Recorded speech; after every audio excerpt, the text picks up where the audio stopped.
way, but you're never gonna beat me. Look the other way, what I'm doing ain't easy. Bloody hands stained from the people who deceive me. Muddy hands break through the chains, go free me. People like sheep move feet, hurt it easy. You don't wanna be fast asleep when they scheming. Better stand tall, ready for a fight, believe me. When they try the chains, you can say no, free me. So he's been looking.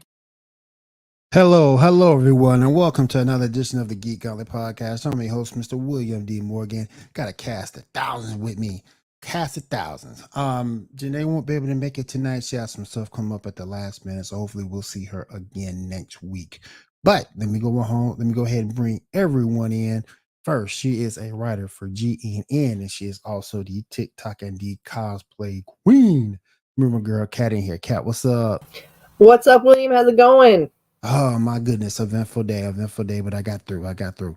Now let me bring on the man who has Twitter, rules it with an iron fist. He rules it, he dominates it, it's his. Let me bring my man Ambrose in. Ambrose, what's up? What's up? Really upset that Janae's not going to be here. I picked out my best ratty t-shirt. Oh my goodness. All right, and last but certainly not least, then bring on a guy who's been doing this with me for over 3 years now, Shaw? Let me bring my man Shaw. Shaw, what's up? What's up, everybody? How y'all doing? And I'm still mad at Shaw because Shaw didn't tell me what Worf was going to be in Picard. Well, he can't spoil it for you. Yeah, he should have told. He should have told me. I love Worf. He should have told me. You guys start talking about Star Trek. It's like a foreign language to me. I've never seen one episode of any Star Trek ever. What? Yeah. What? Oh, I mean, the way I explain it is I have nothing against Star Trek, and from what I've heard, I should watch it because I really like it. That's like a thing that's passed down, like from a family member or a loved one, from one to another, and no one in my house really watched it. None of my friends really watched it. So that's like something. From what I've heard, Star Trek's like a way of life, and it's a lifestyle that a lot of people like pass down to their kids and stuff. And I just never had anybody watch it, so I never really took an interest in it. Oh, I love it. I love it because I didn't necessarily we watched some of it just because it was on, but it wasn't something that was like giant in my family. Now, my band instructor, on the other hand, we actually had Winter Guard band uniforms that resembled Next Generation uniforms. Nice. Oh, that was cool. Our school mascot was like where the Enterprise logo would be, where the Starfleet logo would have been. Yeah. That's what's up. I actually have seen the movie Trekkies, and I don't know if I was supposed to laugh at it, but I did. If you haven't gotten into it and you want to kind of catch yourself up in a funny way, watch Lower Decks. All right, I have plenty of streaming services. I can catch up on it. I can watch whatever. I know the movies. Everyone says you got to watch the movies. Everyone says or at least Wrath of Khan and A New Home, or An Undiscovered Planet. So whatever the fourth one is. See, the movies I can take or leave. But if you've never really followed Trek, I think watching Lower Decks will catch you up on enough of the lore that you wouldn't feel lost. Cool. I'll take that under advisement. Okay. Oh, wait. We got our resident streamer here with us, our resident video game streamer. We got Diamond with us. Diamond, what's up? Hello, everyone. So, how you doing? How you doing? Hey, Diamond. Doing pretty good. How are y'all? How you Doing good? cheating. Another week in the books. It's good. Also going to get into The Flash tonight, that epic big time disappointment episode of The Flash. Isn't every episode an epic big time disappointment episode of The Flash? Gosh, that thing It was a fun standalone. That thing was trash. I mean, you said we all knew who Red Death was going to be, but I didn't think they'll make it look that bad, but we're going to get into that. Also going to get into The Last of Us. I didn't get a chance to watch The Last of Us. Same. I did. Okay. I got off early tonight, so I caught up on it when I got home. But we have 2 episodes to talk about, so Cool. Oh, Yeah. I only caught one of two. Did you catch the one we should have talked about last week with the brothers? Okay, I saw that there. Hold on. I'm thinking. I don't want to throw any spoilers out there if you haven't seen it. Yeah. Yes, I saw that one. Okay. So I can talk up to that point. I got Cool, it. cool. We got Diamond with some video game news for us. So we're gonna get into everything, but first let's go ahead and get into the news and the show reviews.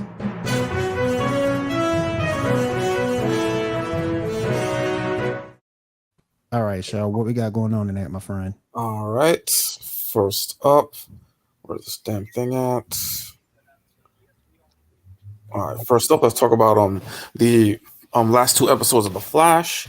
We got to meet the new Caitlin, who is our first name Snow, but at the end of the episodes, name Keone, I believe. We met a new fiddler. Piper was going up against her. They had to try to vote on whether to bring back Frost or bring back Caitlin. However, they chose to not bring back either. And yeah, that's what happened in that episode. Let me go down. Okay. The following episode, Captain Boomerang teamed up with the Fiddler and it was drawn by a new ragdoll. Not really adequately explained, but whatever. The Flash then brings together a team of older rogues to fight them to steal a device that would make a time machine. Getting Piper, Goldface, and that dude with the fire, along with Mark. Mark betrays them, of course, and at the end, we're introduced to Red Death. What did you guys think of the two episodes? Okay, so their budget's getting cut because they couldn't even give Snow like proper highlights. They were like really bad clip-ins. Like, how are you going to disrespect the character like the actress like that? I'm just saying. I haven't watched any of it, but I can assure you that it's because it's Warner Brothers, and they don't care. I mean, like it was like really bad, like Party City hair clip-ins. Like, it just like no. I mean, you can tell they're trying to wrap it up. The entire thing just kind of feels forced to me at this point. At this point, and the reason why I never really watched the last seasons of CW episodes is because they don't, for any show, I caught Supernatural, which was done okay. Once the finale's written, they don't care. There's no production value put into it. CW just kind of abandons the project, and everything is just, makeshift up until the show ends. So I have a huge problem with how the CW handles finales, and we usually never pay attention to it. That's why I haven't been watching this season, because I know it's just going to suck. They're going to phone it in, and it's going to end on a terrible note. Well, I mean, you got to give Grant time to get them reshoots done. Look, like Warner Brothers is like, hey, is your name Ezra Miller? No, you're fired. Get out. Well, no, you did hear though they are reshooting that, right? I didn't. I saw something, but that's been a rumor for so long. Is it actually happening? It's my understanding that they're actually they've decided that they're done because the test audiences are just so anti Ezra Miller that I think they finally realized that possibly keeping him is going to be toxic and trash their film even more than it's going to be worse than it already was. Well, I mean, and it's very, and I hate to use buzzwords, but it is very problematic for a number of reasons. Like, I mean, I hate to be that guy that's like, how do I explain this to my kids? But I mean, how do I explain to my kids that my favorite superhero kidnaps people? Like, he's an anti-hero, honey. It's fine. Sometimes good people do bad things. I mean, at this point, like, the Punisher is easier to explain to my child than Ezra Miller as a person, like a real person. I'd be like, oh, he kills bad guys, honey. It's okay. He wouldn't hurt you. Ezra, on the other hand. Damn. Ezra, on the other hand, might hurt you. Stay away from he'll Ezra. just punch you in the face. It's fine. Throw a chair at you. Or chokeslammer. Yeah. Just don't get within. So see, that's it. You just don't get within reaching distance. Keep that arm's length. That the COVID rule, 6 feet. All right, you guys. We normally have in the chat. We normally have members only, but tonight I'm disabling that. So if you want to get in there and get some comments in, like, comment, subscribe to the channel, we do appreciate it. A little bit of an upswing. We got like 40 something new subs last couple of weeks, so we are kind of on the upswing. So That's awesome, man. So That's awesome. So please like, comment, subscribe, all the other YouTube garbage. I just thought that both shows, particularly that one before this one, this week's, it feels like filler to me. It's trash. This is the last season. This is the season you need to go out with a bang. And for some reason, it's just been a whimper. And that's what I'm saying. CW never does that. They just cut their losses, put it out, phone it in, and go home. Especially now that we don't even know who the hell owns the channel. Who owns the CW? Right. Discovery. No, but didn't they sell it off? They sold it off to somebody. It was part of the Warner Brothers deal. I think it's supposed to be like.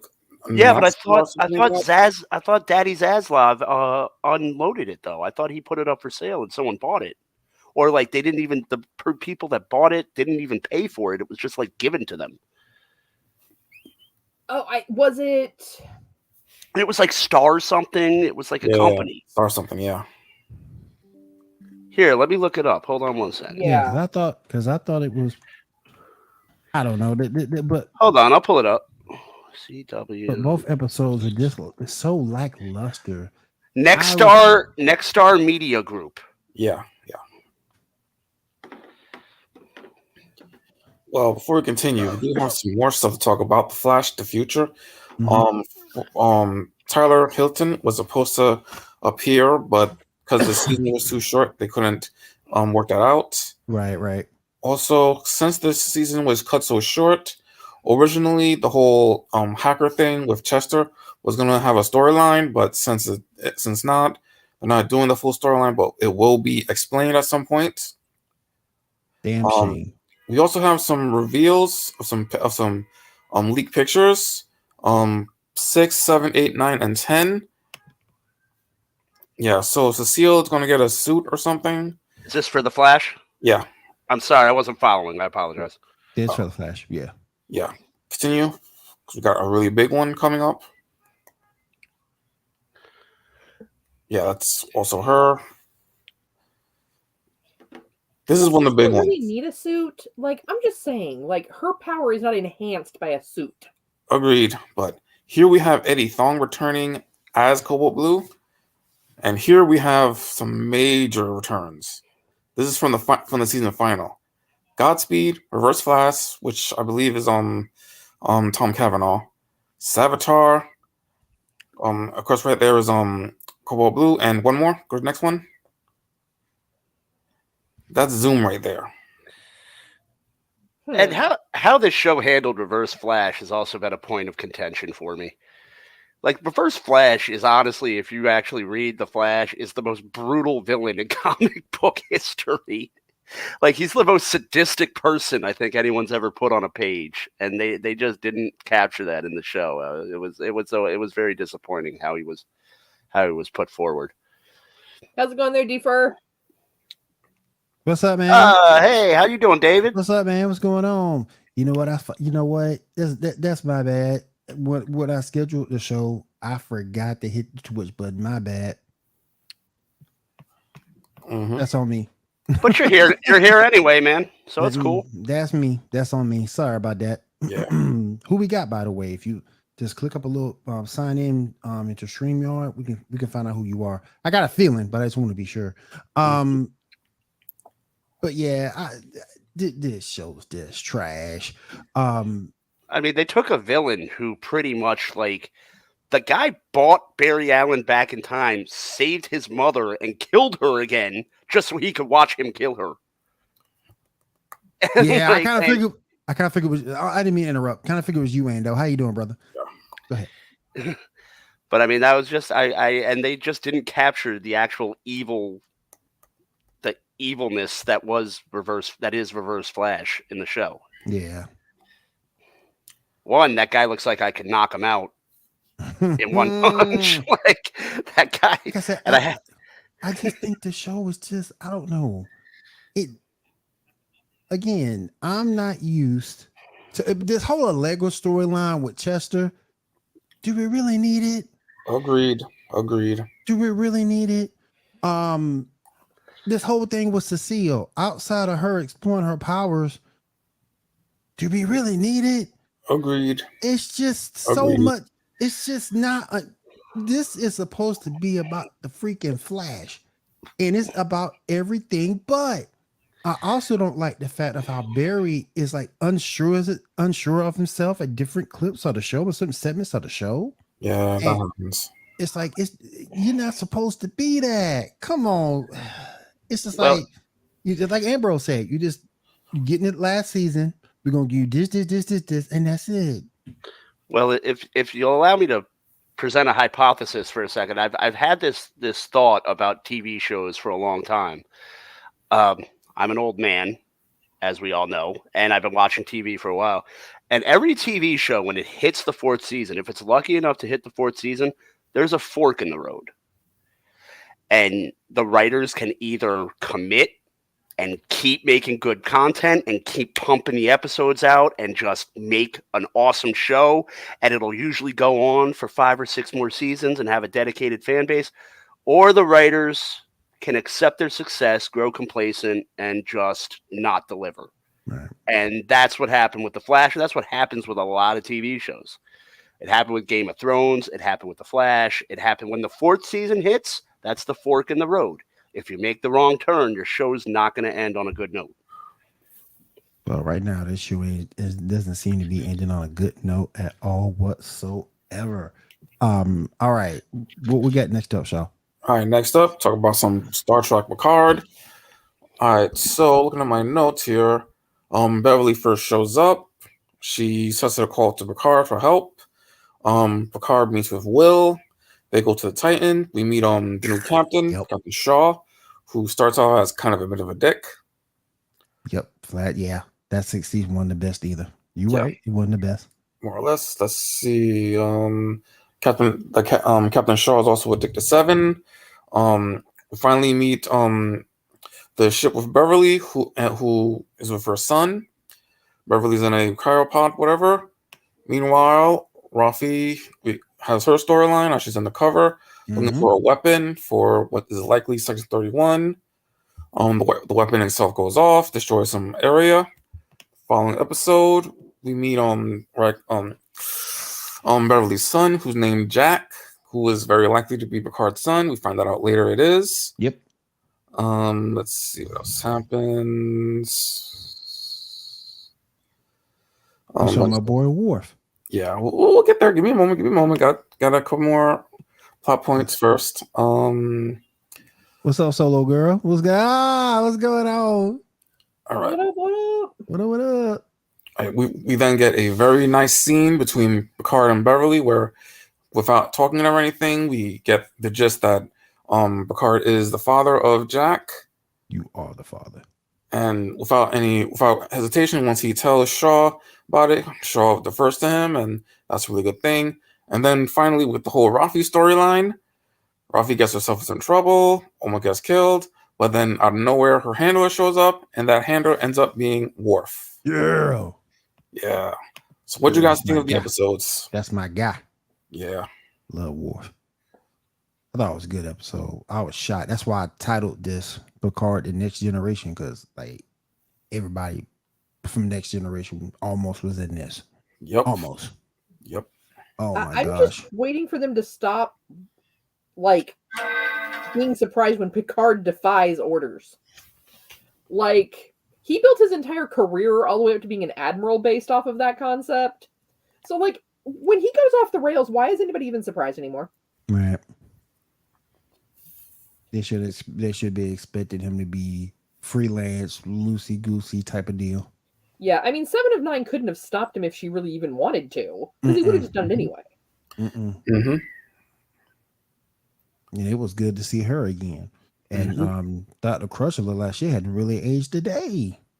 True. Very Good true. Lord, man, I was impressed. I was really impressed. I wasn't really paying attention to this series. I watched a few episodes last season, but I'm going to start paying some attention to this series. Man, definitely going to start paying some attention to this. All right, Shaw, what we got up next? Next we got, let me just move down. Once thingy. All right, next we got The Last of Us. Did anybody see it? Mm-mm. I didn't. I saw one episode. I didn't see the most recent. Amber, you want to take this one away? Yeah, I'm sorry. I ducked out for a second because you were talking about Picard. I brought nothing to the table. All right, yeah. We talk about what? The Last of Us? Yep. Yes. All right, so we got 2 episodes to talk about, so I'll make this as quick as I possibly can. Might take a minute or 2. We had a really explosive episode 2 weeks ago where Joel and Elliot picked up where they left off in Kansas City. They were held at gunpoint by a man and his brother. I forgot the characters' names, which sucks because I played the game like a million times. Sam and Henry. Sam and Henry, yeah, that's right. I don't know why I drew a blank on that. And one of the interesting things I found in that episode is in the game, Sam is more Ellie's age. And it's kind of depicted as them, being friends and being friendly and playing together and all that. And he didn't have any disabilities. In the TV show, obviously he was a lot younger. He was, I believe, 7 or 8, and they made him deaf.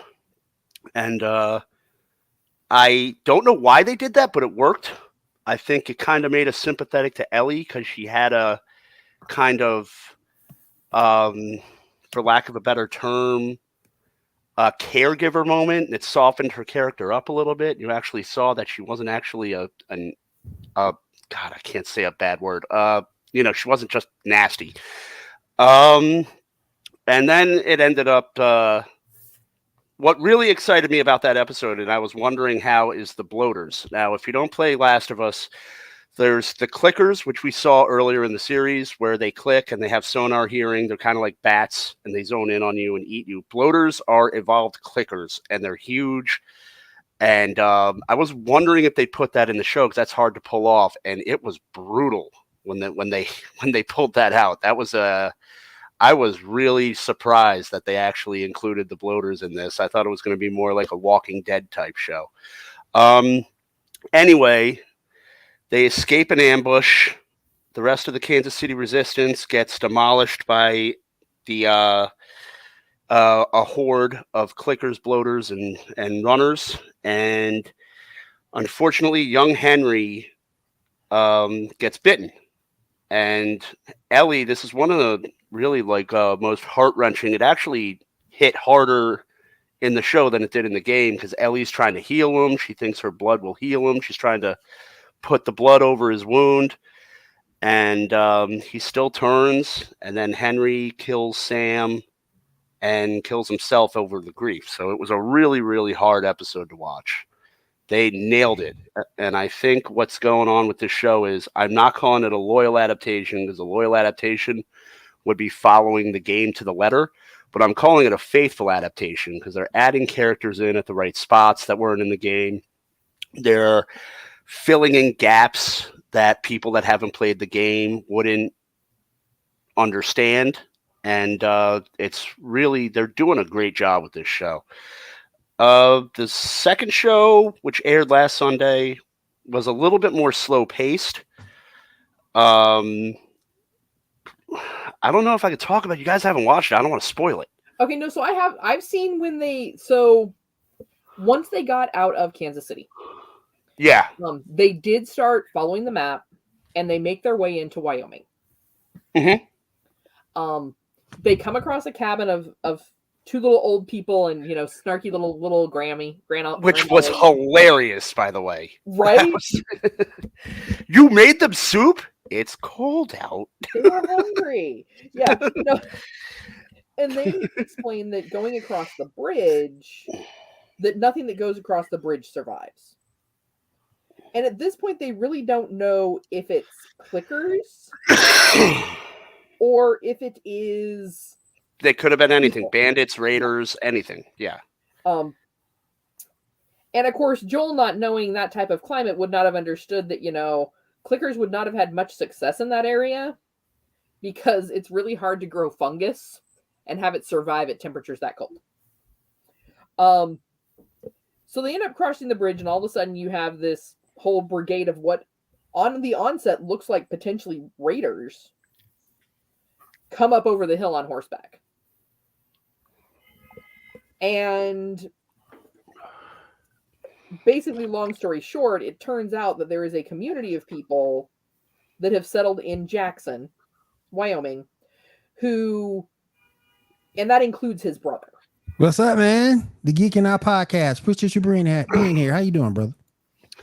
Geek and I, just to interrupt Kat for a second, I'm sorry. Unfortunately, that's just a mystery that was even in the game. So we don't, unless they make a prequel game, which they might, because the series is really taken off, we're not ever going to see that happen. They didn't have any backstory to that. It just kind of time jumped. So unfortunately, we all wanted to see that, and there's a couple DLCs where you can see what happened to some characters before everything, but there's not really any hard written story. Anyway, back to you, Kat. And I think, one of the things they are doing with this, which I think is what's helping the story kind of move along, is really, for the most part, the parts you're seeing in the series are your cutscene footage. Because trying to adapt gameplay, which is going to vary slightly from player to player, is really just not feasible. So I think keeping with the cutscene stuff, the stuff that people can kind of like connect to it, for those that did play the game, is part of its success. Yeah, that's why I'm calling it faithful and not loyal. It's still faithful. So they're in Jackson. He connects back up with his brother. And they're kind of selling this whole, like, hey, we've got a pretty good life here. And, any type of situation like this, you even saw it in The Walking Dead, you do get these periodic pockets of communities that, for whatever reason, at least at that point in time, things are functional. Well, but Joel, watching The Walking Dead, just as a side note, those people were terrible people because they literally just tore apart all of those communities. Like, the mayor of all those, like, every one of those communities was like, God damn it, Rick Grimes, I'd still be hanging out in my house if it wasn't for you. Well, Love you, Debbie. So, Debbie in the house. Love you, girl. It's very difficult thing for Joel to trust, especially after being in the QZ and seeing how things kind of went south there. His prior time in the service adds into some of his overall mistrust of what he's seeing in Jackson. Even though they don't touch on it very much, you can see some of that. But it was good to see that they did finally start touching in on his anxiety and PTSD. Well, also, it also didn't help Joel's case, and I might be in the minority here, but I think Tommy's wife came off as like really judgmental and really just condescending. I don't know if anyone else picked up on that. But it was, and I see where she was coming from, and it's not like she was wrong, but the character was just kind of mildly unlikable. She just was really condescending, really judgmental. It's like, oh, he killed people. Bitch, it's the apocalypse. Everyone killed people. That's how we're alive.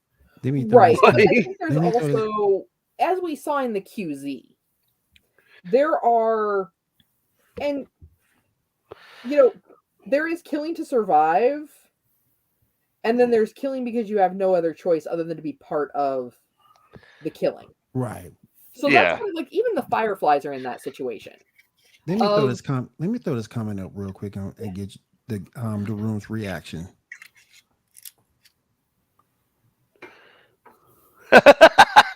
Yeah, I mean, I looked, John. I feel you. I looked for the ladder. I looked for the ladder at the beginning of the game.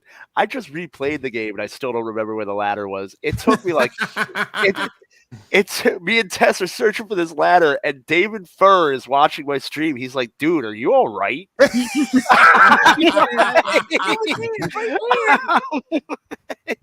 can't find it. I can't find it. Oh, But we're that's getting the over thing too, though. I mean, I am at least glad that they're sticking to it, and maybe it's because of the type of game. Good one, Debbie. So far, the fanboys have like stayed in their basements. Yeah. Because- And I'll tell you, I played this game. The playthrough I'm doing, once I'm done with Hogwarts Legacy, I'll do another playthrough of Last of Us. It's my fourth time, and the thing is, man, it's one of those games where you pick up on something every time you play it. And people have to realize, especially with video game adaptations, you're not going to get the game. If you want the game, play the game. Right. Yeah. Because you're not going and also it's like it helps people. Like, I don't think you said you haven't played it, right, Kat? Right. I haven't played it because it's a PlayStation exclusive. Yeah, so you haven't played it. My wife never played it. A lot of people haven't played it. So you have to find a way to appeal to people that haven't played the game. Yes. Right. Yes. Yeah, and I guess So- that's where seeing things like the way that people like viciously attacked Halo. And I'm like, I'm sorry, fanboys, but and I understand you're upset because, Master Chief took off his helmet, but if you're trying to do an on-screen adaptation of a video game, and are there parts of it that I didn't necessarily agree with as a Halo fan? Yes. Were they big enough to make it or break it where like, oh, I can't watch this trash?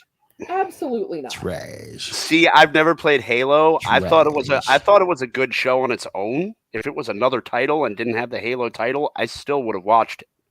I feel like it's the same thing for like Resident Evil. Not the ones like in the early 2000s. Those were like complete trash. But like the newest one, the Welcome to Raccoon City type one, that was like somewhat close to the source material. It didn't go off the rails like in the later sequels would. Well, even the Resident Evil Netflix series, I think that would have been an easy fix because I didn't think it was necessarily a bad series. I think if they called it like New Raccoon City, a Resident Evil story, I think it would have been better received. I think when you just call it Resident Evil, though, you're expecting Resident Evil. Yeah. Right. And the only Halo game I ever played that I really enjoyed, believe it or not, was Halo Wars back in the day, and that was real-time strategy. So yeah, that's the only game I really enjoyed from Halo. I mean, as far as though, like keeping to the overall lore of like what was starting the war, and kind of like how the Spartans came to be, like it gave people a little more like understanding of how that kind of happened. Right. And Master Chief was always like, even though they were created and they had all this stuff controlling them, internally he was always fighting against it, which is why they had so many problems controlling Master Chief. Even in the games, there's talk about it. And I've liked that actor in everything. He was in Orange Is the New Black. I think it's Liev Schreiber's brother. Yeah. Yeah, and he like all the way back when he got started, and he was in the season 2 of The Wire. He was a great actor, and he's good in everything he does. American Gods, he was amazing as Mad Sweeney. I did not watch that because I'm not a big Neil Gaiman fan. It's you missed out. It was pretty good. Yeah, I just don't like stream of conscious writing, so it's just not my thing. But his character in that was just hilarious. Like, amazing character. But I really think that when they started doing these video game adaptations, unfortunately, like, the fanboys came out of their basements, and they're going to come out of their basements at me for this. And that's fine. But it was the same thing that they were doing with The Mandalorian. This isn't Boba Fett. Boyo, they can't recreate the playtime you had in your bedroom. I'm sorry. We all were given like a snippet of who Boba Fett was in like he had less than 20 minutes of screen time across 3 films. We all created these epic adventures with the toys. with our action figures. You know, it was like Big Helmet in Spaceballs with his dolls. And when they came out with the live action, yes, and it didn't match the playtime, people got mad. Yeah, but parts of Book of Boba Fett were straight trash. Some of the writing wasn't great, but here's the thing. We have 20 minutes of screen time about this character across 3 movies. Unless you are far enough into the lore where you're reading books and you're reading a lot more, which even in the books, it's not as detailed what he went through after he came out of the Sarlacc pit. Right. You know, but the thing is, the lore is that he's like the deadliest bounty hunter in the galaxy, and then in the show they made him like a benevolent mayor. Yeah. Well, yeah, that's true. The lore and stories you created in your bedroom when you were 7, you know, he hadn't gone through all of the torture of the Sarlacc pit. We don't know how much his body's still healing from that. He watched Samuel L. Jackson chop his dad's head off. But still, right now, we're still learning that lore. It's never going to be as great as your playtime. Like our imaginary friends. And nothing will ever be as great as my playtime. Exactly. I was neglected. I had epic playtimes. Yeah. But that's my whole point, is that's why people were so mad at it. It's like, wait a minute, half of you have never read the books. You've never gotten past like him being this great bounty hunter for the Hutt family, but no one wants to go into Hutt space. Don't even get me going on that. But at the same time, they wanted to cry that this isn't Boba Fett. You don't know. I honestly think, though, given the 2 shows, I think what I would have done personally, and Kat, you raise a lot of good points. You do. You raise a lot of good points. But what I would have done personally is I would have picked one show. I would have flipped Boba Fett and the Mandalorian's characters. I would have made Boba Fett the Mandalorian. I would have made the Mandalorian Boba Fett, if that makes sense to you. And Boba Fett would be in charge. And what I would do is I would have Boba Fett as the Mandalorian. And what's the Mandalorian's name? I can never pronounce it. Jin. We'll just call him Jin. Yeah. And I'd have Jin as the voice of reason and Fennec as the muscle. And I would do that as the Mandalorian with Grogu. And it would be a hero's journey and a redemption tale. There's a reason that doesn't work. And this gets into knowing your Mandalorian history. So this is why I feel like I'm about to get the mic dropped on me, and I'm waiting for it. The mic will walk away on you, buddy. She gonna bam and go. You do have your Mandalorians from the Fets, but then after everything went down, and the Mandalorians kind of scattered, they scattered off into separate sects. Yep. So like tribes. Yeah, I know. So Boba Fett is still of the original clone line from Jango Fett. Mm-hmm. So his mindset and mentality is completely different than Din Djarin, who comes from a loyal tribe of bounty hunters who have each other's back, and they're even completely different from, and I'm blanking on their names, the ones in the blue and white uniforms, which are more like your mother. Oh, the honorable ones, the ones that were like noble. Are you talking about those guys? Noble, yes. Honorable, I wouldn't say so much. Yeah. I meant noble. Yeah. So you have like your original clones who are like Cro-Magnon man, which is where Boba Fett falls. You then have Din Djarin's clan.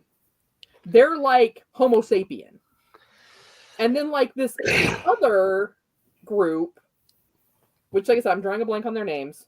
Like, help me out here. I know who you're talking about, and I have to rewatch the series. They're like your modern city dwellers. Yeah.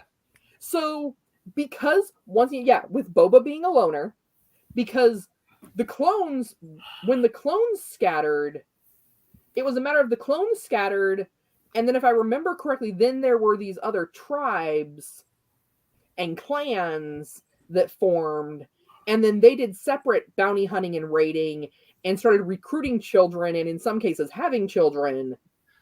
So, okay, but we're saying he was never part of a clan and he was a loner, yet he did dances with wolves with the Sand People. And, well, and if someone you know, saved he your life, became if he it was became a the matter of leader. survival, you'd do it too. He became the leader of the new Power Rangers. Well, I mean, you know, I don't know. It's like the series was all over the place. That's the problem I had with it. What fans expected was a shoot 'em up bounty hunting series, action, this, and all it was Boba Fett walking, holding his helmet to the side like Larry Bird did with a basketball, and being like, "Look at how peaceful I'm keeping my city." And it's like, shoot someone, Boba! Come on! That's it, though. At this point, at his age, with his injuries, that's not his goal. If you want your shoot 'em up Mandalorian, that's what the Mandalorian's for. Okay, fine, but the Punisher did it. Did the Punisher spend 40 years in a Sarlacc pit being dissolved by digestive juices? No. Facts. That's true. But That's once true. again, it gets down to Punisher's why do got his people own want issues. Boba Punisher's got Fett's- his own issues, but he ain't never been through that. Yeah, like why do people want the Book of Boba Fett to be a shoot 'em up? Because in their bedrooms, the stories they created for Boba Fett were shoot 'em ups. To be fair, in the bedroom, everything I created for everything was a shoot 'em up. I'm not touching that. I almost got you to walk into it. I almost got you to walk into it. That's when Kat uses her active listening to get her out of trouble. I almost had it. Oh man. But like I say,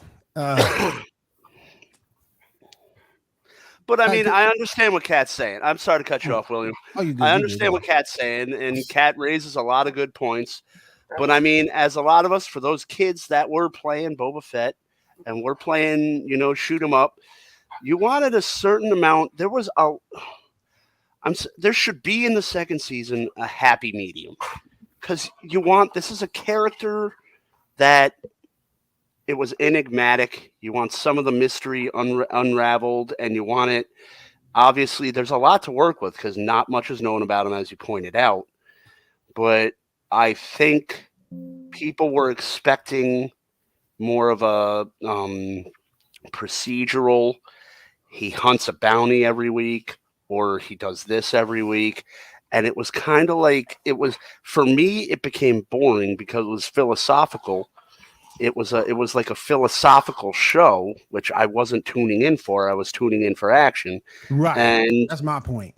And also, I secretly think Disney realized they screwed up with the show, and that's why we got 3 episodes of The Mandalorian. Well, the thing too, and I think Disney was like, they're not receiving it well. Put The Mandalorian in there and get the viewers back. Yeah. The other side of it too, though, is kind of like bringing in Harrison Ford. These are all older characters. Here comes Debbie. Man. And he probably will show up in The Mandalorian. Yeah, wouldn't surprise me at all. I love Debbie, and that's all Debbie talk about is him. I'm gonna whoop his ass. If I see him, I'm gonna whoop his ass. But Debbie will whoop your ass before you even get within 10 feet of him. Done. If they were to bring him in as the young strapping Boba Fett that everyone was expecting, then they would have been backtracking in the story. True. But you also could have made it like the old, Westerns where you had the grizzled, hobbled, like Clint Eastwood. I got shot 6 times and left for dead, but now I'm out for revenge, and I'm coming in, and I'm just going to light everyone up, and this town is going to be mine. But the problem is, most of the there are a lot of ways you could approach this. You know, there are a lot of ways. He had the revenge for were already dead. Time took care of them for him while he was trying to dig himself out of digestive juices. All right, you guys. What I will say though is, I'm sorry, one more thing. Sure, go ahead, go ahead. With the Mandalorian, or with Boba Fett season 2 coming up, I would like to see them just kind of find the happy medium where the stuff that you pointed out that is valid is still kept in the show, but they just bring it back to a just less boring. Yeah, that was my issue. And I was spoken to Debbie and David about this. That's my problem with Andor. It's like it's just philosophy, and that doesn't equate to a good show. You got to have some action at some point, maybe a 50-50, I'll even take 60-40 split. You got to have some action somewhere. You just can't have all storyline. If that's the case, I'll go watch Days of Our Lives or Another World or General Hospital or something like that. One of these dramas. You gotta have some action somewhere, man. That's what people come in to see, is the action. And you got to have it. And it's like, I love my girl from Agents of S.H.I.E.L.D. and Mandalorian. Love her to death. The fight scene she did was good. But Andor wasn't really a whole heck of a lot, and not a whole heck of a lot in Mandalorian either. And that's the thing that I got to have. If I'm gonna get into that, I'm gonna have to have some action. All right, let's go ahead and move on, Shaw. Appreciate it, guys, for that breakdown. No, not a problem. Go ahead, Shaw. All right, next up, we got the Ant-Man 3. Did anybody see Quantumania yet or no? I haven't seen it yet. I have not. There instead. I've heard very, very mixed reviews, but I have not seen it. Yeah, I heard some like it, some don't. Yeah. I did see the trailer and I saw MODOK and I was like, that is not on any level. That is not MODOK. I don't know what the hell that is. That was like, I watched that and I was like, I created better things in like 10th grade computer class. Yeah. Well, we know that they've been rushing things with the CG. So great. Favreau's an Ant-Man now, Debbie. Awesome. Hey, buddy. I did enjoy it. It was good. I mean, it's not better than the Patriots. I've heard everything like it was good. When I'm trying to write on Marvel, I get the scoop from one of our other writers, Autumn Barnes. She seemed to love it. I have my reservation. One, I have a problem with Ant-Man because I don't think they treated the character right. If you were going to have the Avengers lineup, they should have had Hank Pym in there front and center. He was the Avenger. He was the founder of the Avengers. And I think they treated Hank Pym's character terribly. So, I mean, I like the Scott Lang character, but Scott Lang could have been in Phase 5, and they could have had Hank Pym in Phases 1 through 4. And not even done an Ant-Man movie, just had Hank Pym be Ant-Man in the ensemble movies like he was in the comics. Yeah. So I mean, he arguably, and this is going back. I'm going way into Nerdville here because I've been reading comics for 20 years. Ant-Man for more than 20 years. I've been reading comics since I was 5. So, Jesus, I'm old. 33 years I've been reading comics, and Hank Pym was never a front and center character, but he was the most important Avenger because he always put things together.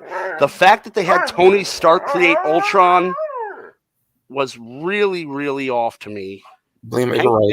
Hank Pym created Ultron. Hank Pym created Ultron, and that was a beautifully tragic story because he was lonely because his wife was missing. Like I said, blame Edgar Wright. And what? Blame Edgar Wright. I'm sorry, I'm not making out what you're saying. Blame Edgar Wright. It's his fault. Yeah. Okay. Edgar Wright. That's right. And they just didn't handle a lot of things right. And I think a lot of it is because I don't know if they didn't have the rights at the time. A lot of things were muddled and confused because Universal has some rights still. Disney has some rights still. So I don't know what exactly they can use.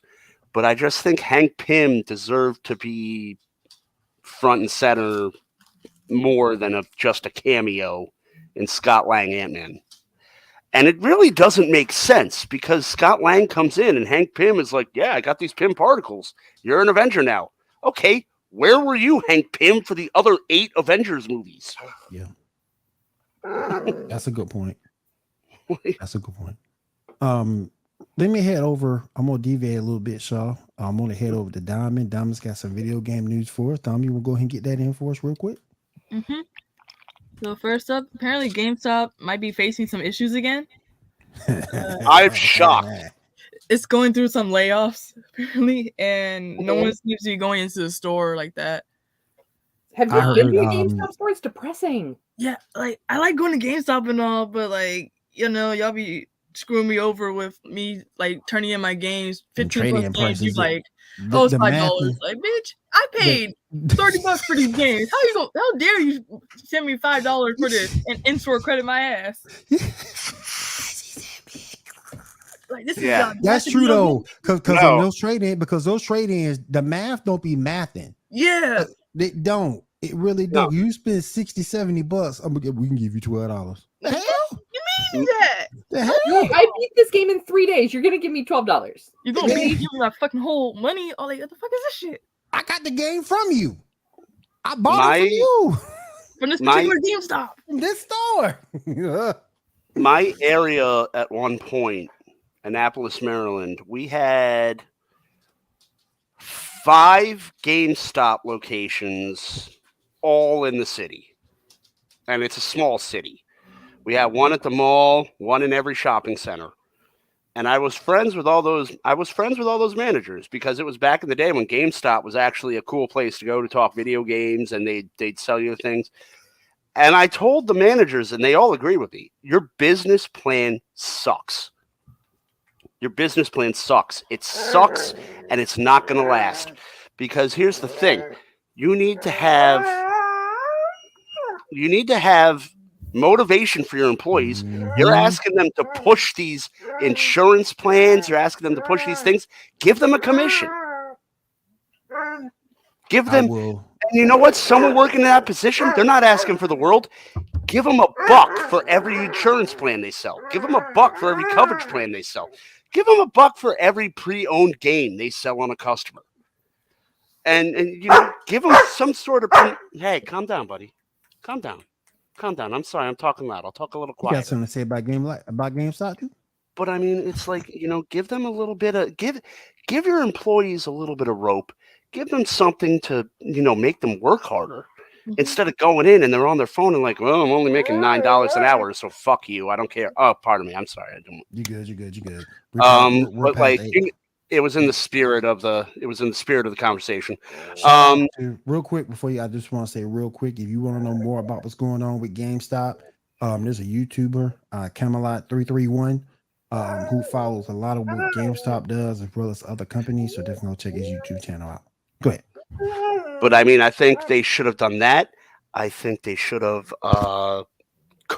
consigned with people turning games in as opposed to just giving them $10 for a game that came out last week that you already beat. If you came in within a certain time rate, if you spent $60 at their store and helped them pay their bills, and you come in, you're like, hey, I beat it, I want to return it, I want someone else to play it. They should have had the option for you to consign. They should have had a consignment option. And that way it would help you sell it. Right. And it would be more, they just didn't. That's the problem when you have the people that own GameStop don't play video games and they're not part of the culture. They try to exploit nerds and they try to exploit geeks and they try to just squeeze every last dollar out. Where if they actually, and I hate to use the word appease, I'm using a lot of words I hate today, but if they actually appealed to people, they would make 10 times more money because they would have had a good business plan. Treat your employees good. Give them a commission. Make them able to buy something more than McDonald's in the mall food court for lunch. Right. That's all I have to say about it. It's a terrible company. It really is. And I used to work for them. I worked for them as a third key here in Georgia. And man, let me tell you that it's just terrible. It's just terrible. An anecdote as a customer, I walked in when the GameCube was discontinued and GameStop stopped taking GameCube games. I was trying to scoop up all the GameCube games I could find because it's one of my favorite systems. I walked in. I said, "Hey, can I see what GameCube games you have? I kind of want to just buy them in bulk and see if I could talk to a manager." And the girl, sweet girl, turned around. She was like, "Okay." And she goes to open the drawer. And the manager's like, "Wait, you don't have authorization." I was like, "Dude, the games nobody wants. I'm trying to get them off your hands. Just let her open the freaking drawer." Yeah. It don't make any sense, man. It don't make any sense, man. Like, I really wanted to work there as a kid, and I was like, "Oh, this is the place to be at." And then realizing that as a teenager, like, I don't want to work there. I'd rather take my chances at like Six Flags or something. You really don't want to. Trust me. My wife worked there. My wife worked there as a seasonal employee for Christmas one year when we were hard on times financially, and she said, "I'll never go back there." That's how I got started. I got started when the company, when it was Babbage's until they got bought. And then I went back. I was just seasonal help. Then I got moved up to a third key position.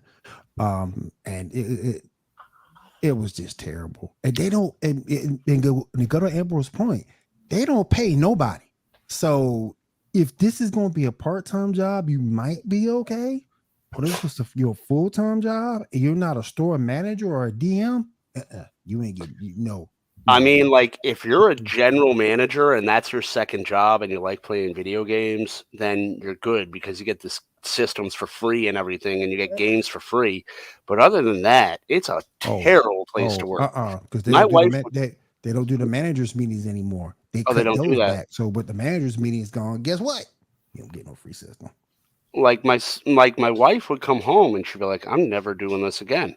She said, "I'm getting paid $9 an hour to be lectured about pushing insurance policies after every single transaction." You make sure them GPGs and gameplay guarantees and them game informers, you got to push all of them. If you don't push them, but you don't get any numbers, guess what?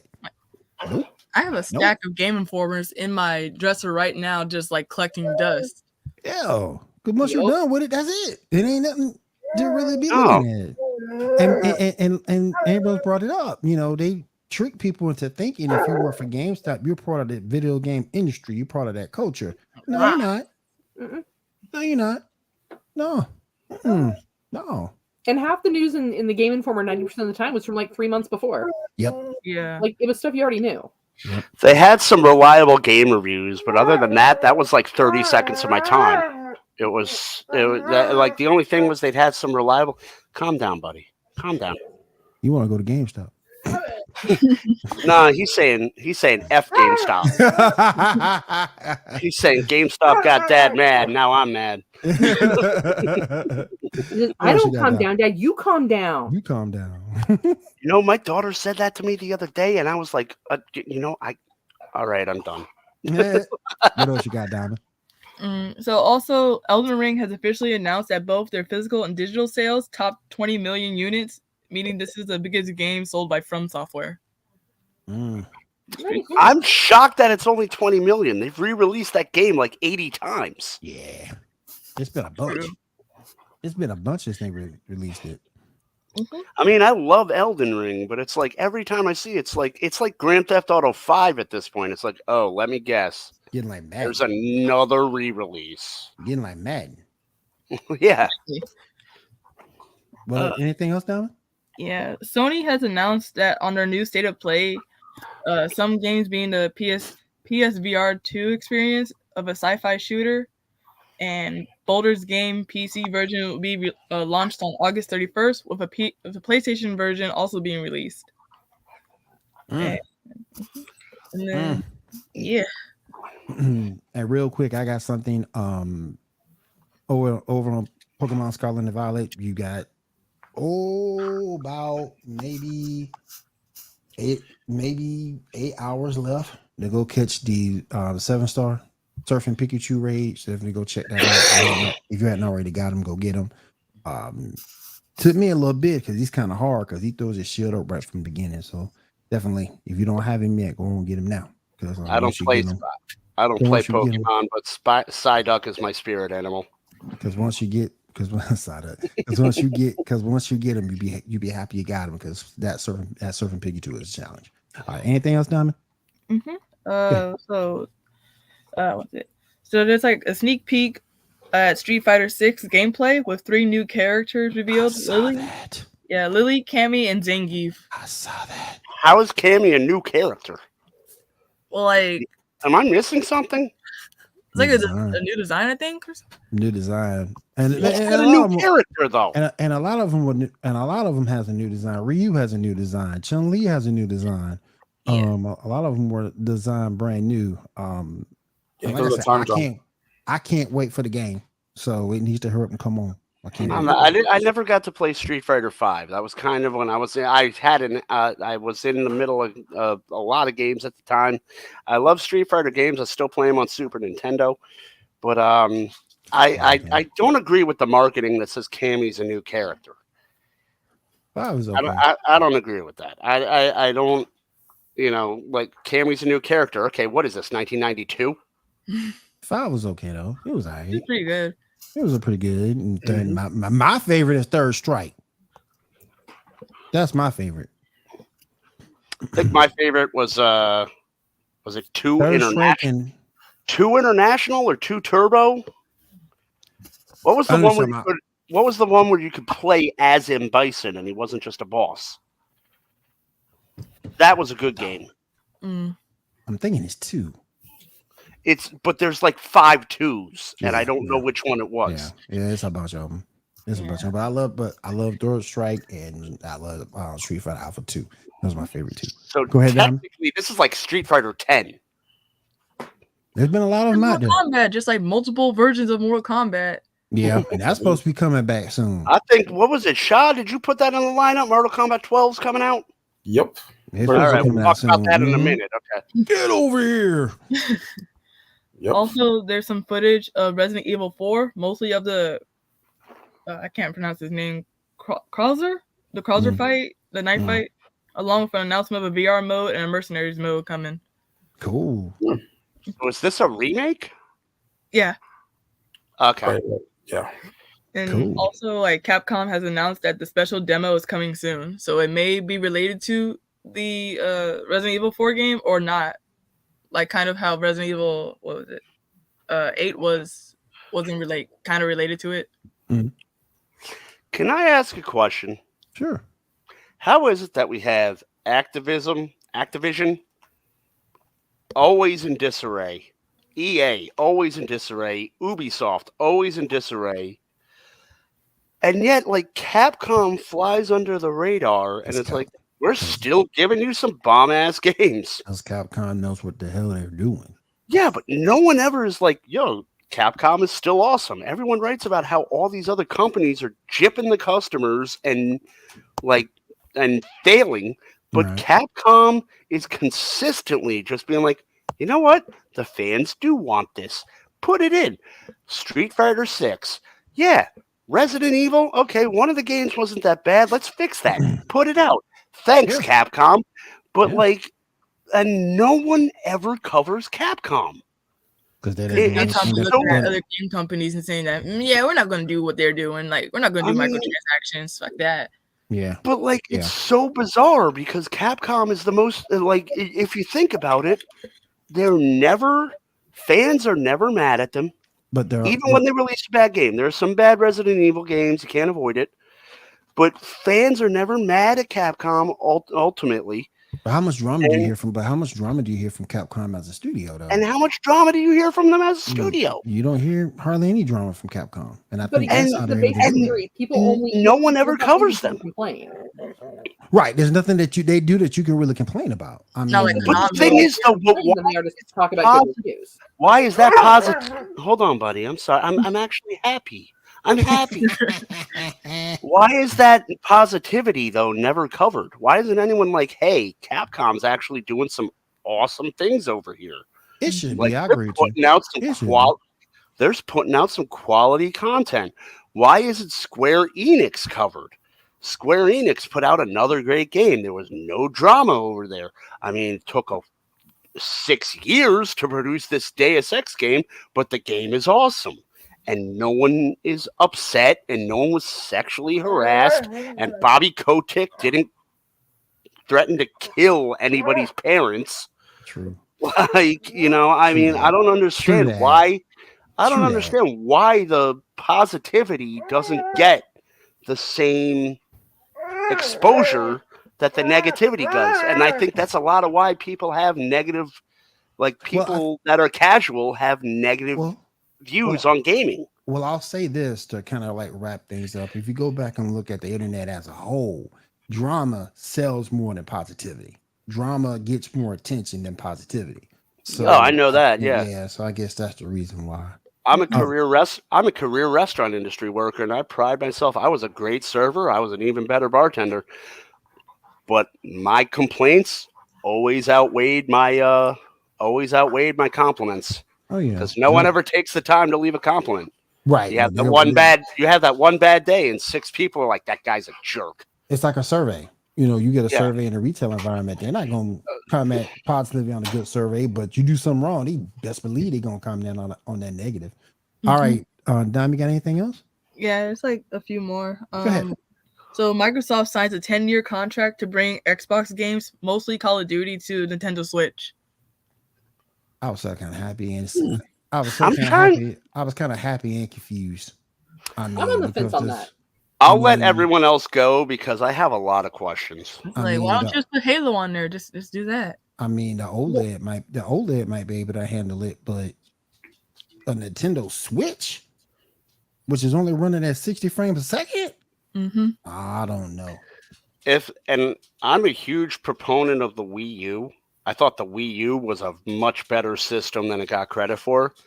If they did that with the Wii U, I'd be a little bit more confident. But the Switch isn't as powerful as the Wii U. They kind of took a step back, and it was a great business. Yes, we all love Nintendo.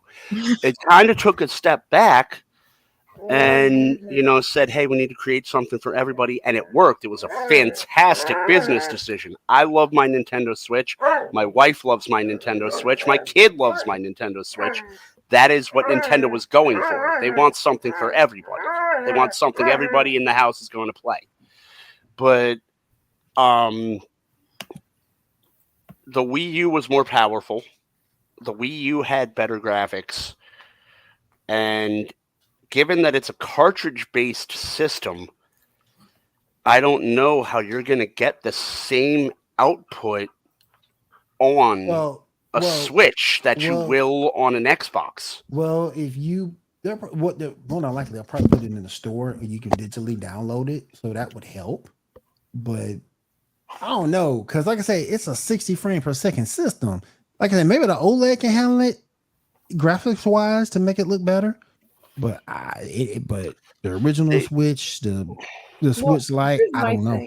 They would have been able to do it on the Wii U. I don't see this being. I mean, I like it. I grew up on Nintendo.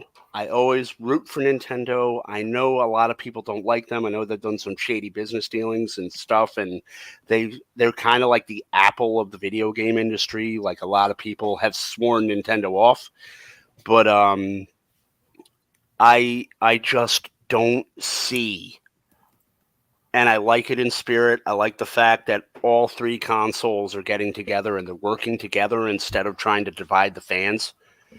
But I don't see something like the Switch comparing to something like the Xbox S. I don't see that. I'm not a coder, so it could very well happen if some genius comes in and figures out how to compress things here and decompress things here and send the game out, then all right, good on you, man. You proved me wrong. But I just don't think it's going to be successful. I think what's going to happen is Nintendo is going to be hit with some neutered, bare bones games that are also available on Xbox with minimal DLC, and they're going to rely on little kids that have a Switch wanting to play Call of Duty. I think that's what it's eventually going to end in. Kat, my thing is, they're two different. You're talking to 2 different gaming audiences, right?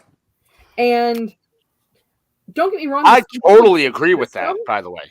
The Switch is a great system for what it is, but people who want to play Call of Duty, they don't want to play it on a Switch. They want to have their customized controller with the comfort grips. Because, I mean, I've held a Switch a few times. I don't actually have one, but I've like used ones that friends have had, things of that nature. They're not comfortable to hold for a prolonged period of time.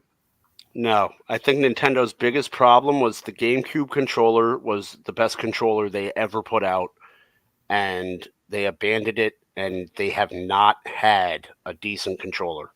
Yeah, but the thing is, though, really it gets down to two different audiences.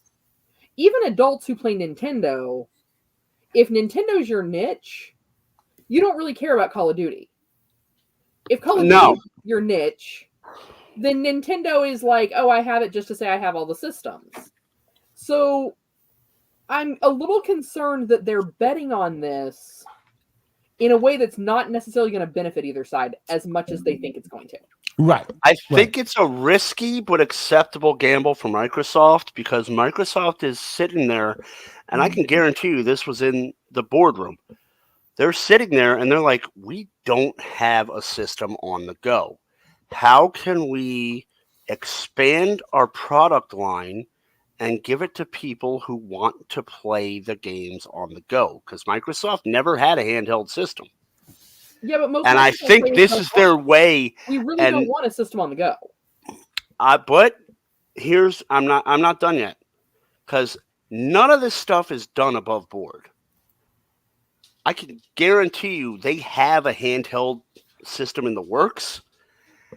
They're going to lend their titles to Nintendo for 10 years. They're going to develop a handheld system.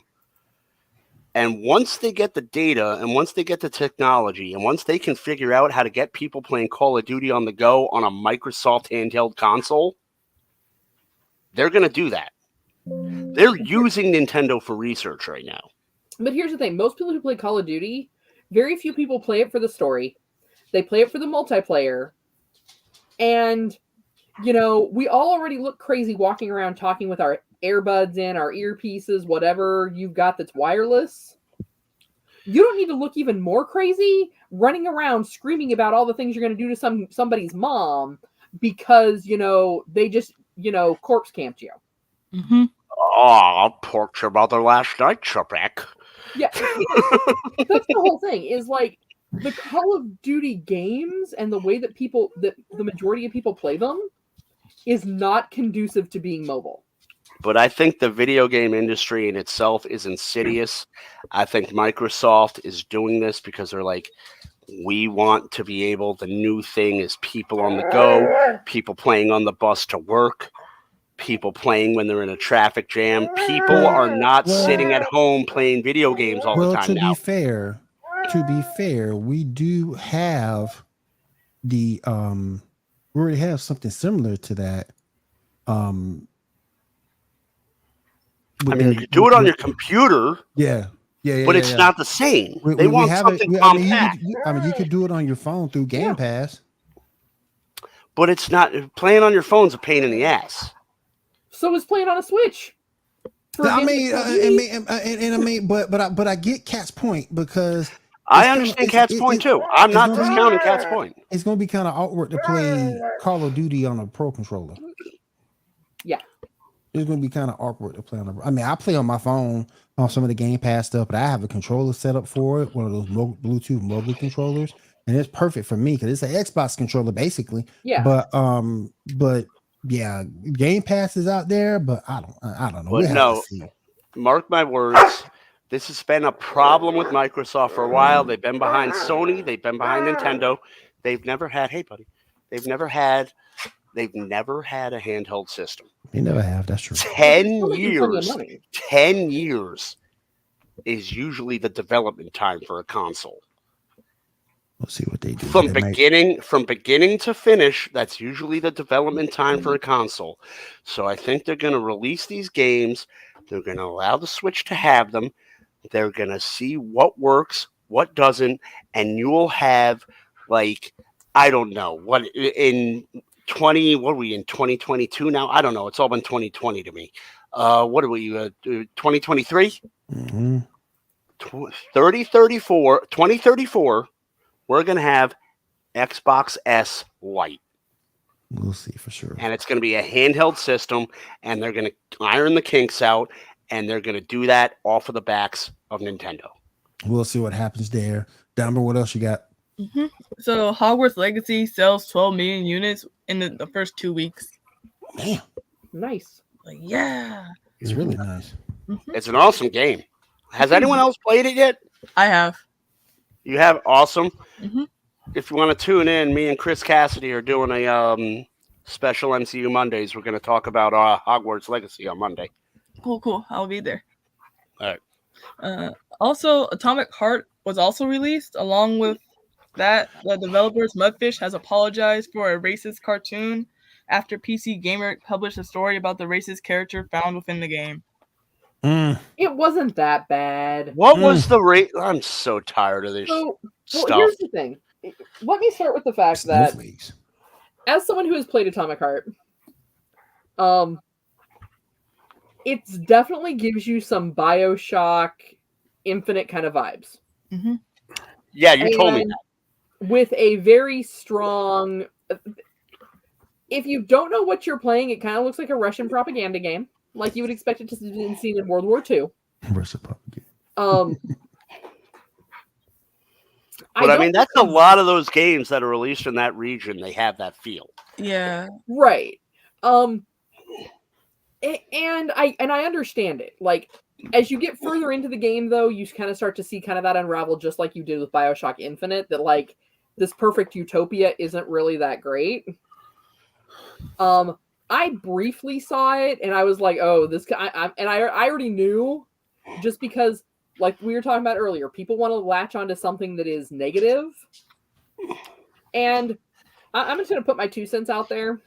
So a lot of people were upset about the game because it's like, well, hey, it's a Russian game development company, which I'm pretty sure the developers made sure they were out of the country before this game launched. Mm-hmm. Otherwise, they might not have made it out of the country once they realized it was not as pro-Russia as people were expecting. Which I honestly, I'm sorry I keep jumping in on you. I don't even understand that logic. Like, I understand Russia's bad, Ukraine is good. But are we going to punish Russian workers that had nothing to do with this conflict? The concern with that is that it is a Russian company, so that means money is going into the Russian government to help fund the war. However, someone like me and most of us, I think, are playing it on Game Pass. I don't know very many people that I've actually talked to that actually went out and bought the physical copy. But the thing is, these are all people that have to do that unwillingly, and they're trying to make a living. Right. And so I don't understand. They're not inherently evil people. They're not the ones fighting Ukraine. I get it, but there's always money politics involved in it. It is what it is. Mm-hmm. But the other side of it, though, is ever since, and I don't know if you've noticed this, Diamond, or any of the rest of the crew, like, ever since Cyberpunk, when people got so upset that there were apparently glitches. I punched myself in the face. I didn't really experience that many glitches that would have made me be like, oh, this game is unplayable. Mm-hmm. But as soon as people started screaming, they started getting their money back. So we're saying that if people rant like long and hard about stuff, they're going to be like, yes, we'll like bend to your will. And we're going to give you this money back so you have a free game. It's like that Simpsons episode where Lisa meets President Bill Clinton, and Bill Clinton says, "Welcome to America. If you complain hard enough, you can get whatever you want." And she says, "That's a pretty lousy message." And he goes, "Yeah, but I'm a pretty lousy president." And then the show just ends. I mean, you know. And so I think that's really where the uproar is coming, because it wasn't race. It was less racist than the scene in BioShock where you have to pick the baseball. Exactly. Need to get over I think a lot of it is, though, with video game critics too, and critics need to get over things. Video games are the new cinema. They're imitations of life. There are going to be things that are offensive. Yeah. There are going to be things you don't want to see. But it's like when movies were worth being made 15, 20, 25 years ago, you had that. and it caused discussion. And people talked about it, and it was a rallying point. It was like, hey, man, like this was actually a really good scene added in. Let's talk about this. Let's see how far we've come as a society now that we've had to go through this in this video game or movie or show. But people watch this now, and it's like, there's none of that's taken into account. It's offensive. Like It's It's offensive. It's problematic. like It needs to go. And you don't see the whole scope. You don't even see that problematic part get resolved later on in the game. Right. Yeah. What else? And honestly, I think that's what it is. It's such a well done game that people were probably expecting it to have errors and issues, like most games do at launch. When it didn't have any, they had to go hunting for them. So if you there's a lot of things that you're going to see that if you're not familiar with your American history are going to come across as very racist. But if you were raised during the Cold War, you're like, no, that tracks. Yep. Because it's very much back to the 80s, like, because of the fact that the game does take place in Russia, where there's a lot of anti-American propaganda. Which is, and I'm sure that that's part of what's bothering people, because no one knows their history anymore. No, it's not taught. It hurts feelings. As a kid who was raised during the Cold War with the threat of we could get nuked at any time. Yep. For me, it's just kind of like, oh, yeah, that tracks. But I really think it is people complaining to get a money grab. Yeah. But I mean, and a lot of it too is you sit there and I'll finish this. People aren't willing to listen. And I'll end it with this and we'll move on. I'm sorry, I didn't get long-winded. But people aren't willing to listen. People are so divided by identity politics that once they form an opinion, they won't see something play out and say, "Hey, maybe I was wrong. Maybe I misjudged this. Maybe I didn't get the big picture." And I'll point to an anecdote.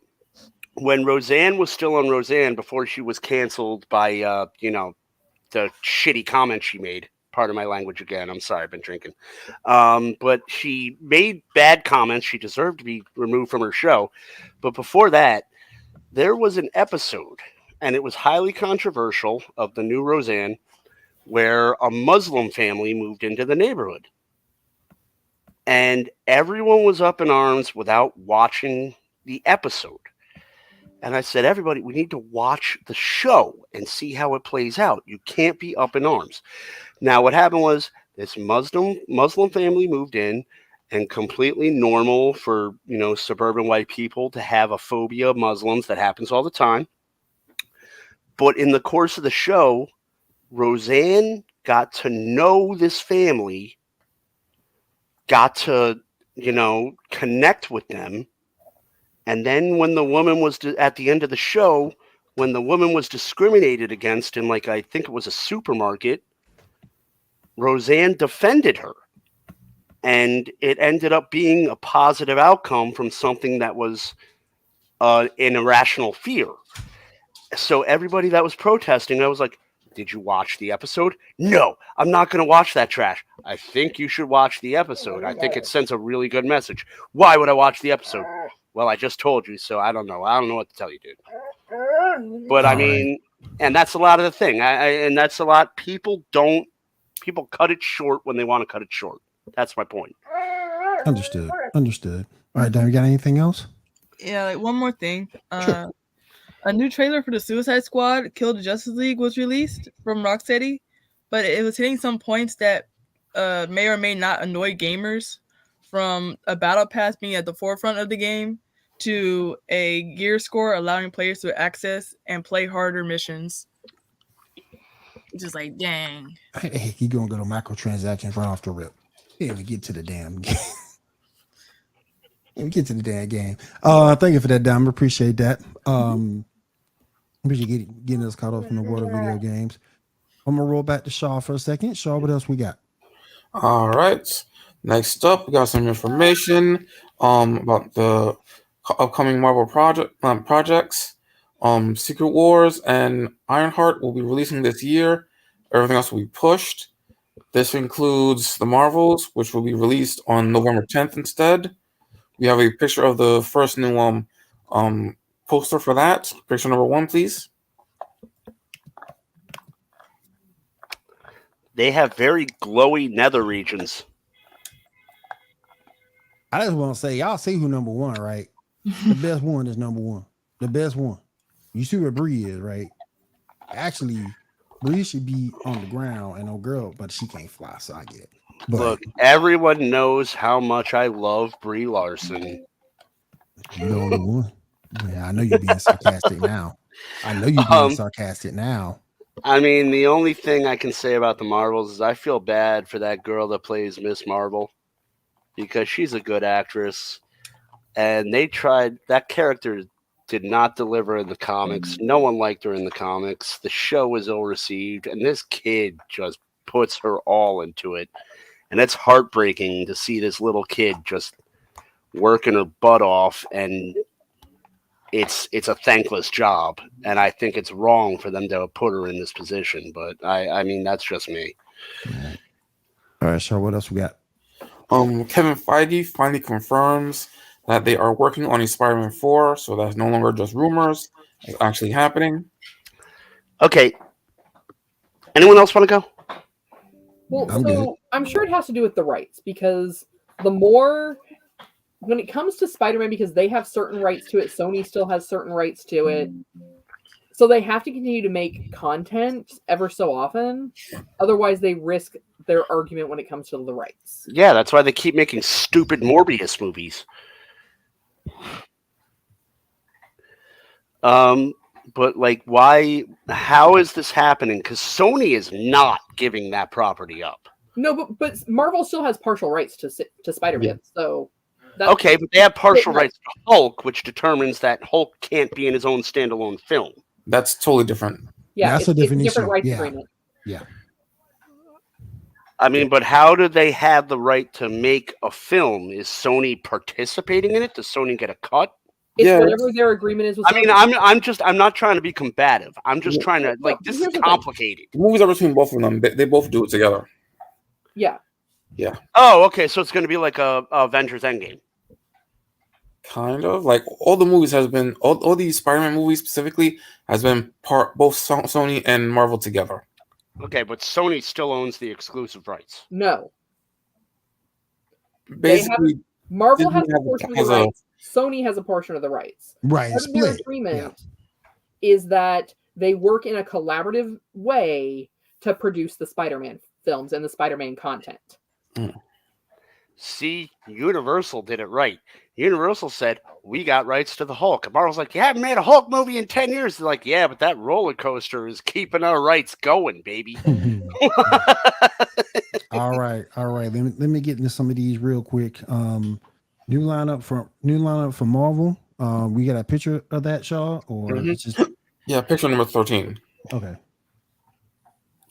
Yeah, these are the new release schedules for the following movies and shows. Hopefully, they don't get pushed back. I'm really looking forward to X-Men 97. I'm really looking forward to that. I want to know what they're going to do with Kraven the Hunter. That's going to be awesome. Give me a trailer and we'll see.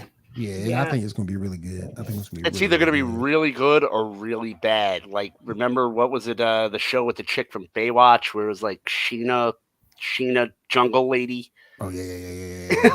Yeah, that's back in the day. Ryan Reynolds has officially announced on social media that Emma Corrin, best known for their Emmy-nominated work as Princess Diana in The Crown, has joined Deadpool 3's cast. I wonder what she'll be doing. Hopefully, Taskmaster. Hopefully.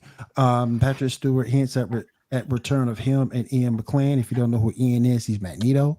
Marvel Studio reportedly adds sequels to both Shang-Chi and the Eternals. Oh my God.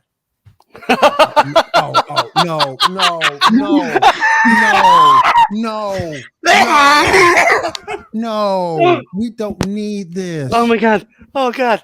Oh we man. Don't need this. Who asked for this? Who asked for this is what I'm trying to figure out. Don't nobody want to see Eternals. I'm cool with Shang-Chi, but don't nobody want to see Eternals. No. We don't need that. Oh my gosh. Remember? Stop it. Remember that? No, we don't need it. Remember that time? Oh my gosh. Remember that time we couldn't make a Fantastic Four movie on time? But we have a second Eternals movie coming out. Don't make no sense, man. The first one sucked. I mean, Angelina Jolie was the best part of it. Hold on, Dr. Doom. And she wasn't. You're gonna have to wait to make your debut. I mean, and in this movie, she wouldn't even what is it? Augmented or armored up or whatever with the lady parts and stuff like she did in Tomb Raider. And she was still the best thing that was in Eternals. Oh man, I'm laughing. Oh man, that made my day. Oh, X-Men, stay in the bullpen. Oh my! We're not making anything on you yet. We have number one priority is the Eternals. My God, stupid. Disney Park reveals that Rogers the Musical, the one-act play from Hawkeye, is coming to California Adventure Park this summer. Yeah, you can miss me. You can miss me with that. Marvel's hashtag Nova reportedly now on a slower development plan. That really sucks. Because I would Cat. I would Cat. Because I'm with gotta Cat. make room for the Eternals. Got to. But I'm with Cat. I'm with Cat. I want to see the Nova Corps. Yeah. Come on, they man. They can do so much with Nova and a group like the New Warriors, which joined, would be awesome. If they had Night Thrasher when it was gritty and he had the blades that shot out of his wrists and he had the sword, the samurai sword. And then I guess you kind of have to include Speedball in there. Got to. Sucked. But I mean, stop, bud. I know. I hate Speedball too. But no, I mean, Nova's one of the most powerful beings in Marvel, and but Eternals, you got Eternals. Hey, Nova, you're awesome, and people want to see you, but we have to release a whole bunch of sludge that people have to wade through to get to you. We don't need Eternals. Jonathan Hackman is returning to Marvel's Ultimates universe by teaming up with Ultimates artist Brian Hitched for a new 4-issue series dubbed Ultimate Invasion. Looks interesting. Moon Knight will return. I'm down for that. The spot to be main villain of the Spider-Verse. Guardian of the Galaxy trailer. I haven't seen that yet. It's pretty good. I don't think I've seen that. It's good. It's a good trailer. Okay, yeah, was that one of the Super Bowl trailers? Yep. I think so. I'm gonna Yeah. check it out. Yeah. I'm gonna check it out. And can I go back to Moon Knight for a second? Yeah. Real quick. A lot of people had a problem with the Moon Knight. It was an origin story. Rewatch it. You'll appreciate it. I know it went slow. I know there was a lot of dialogue, not a lot of action. But I've been reading Moon Knight since he's one of the characters that I like that got me into comics.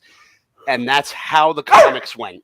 That's how the comics flowed. My only issue with Moon Knight, the series, was the last episode. That was my only issue. Everything else was fine with me, but except that last episode, I couldn't stand that last episode.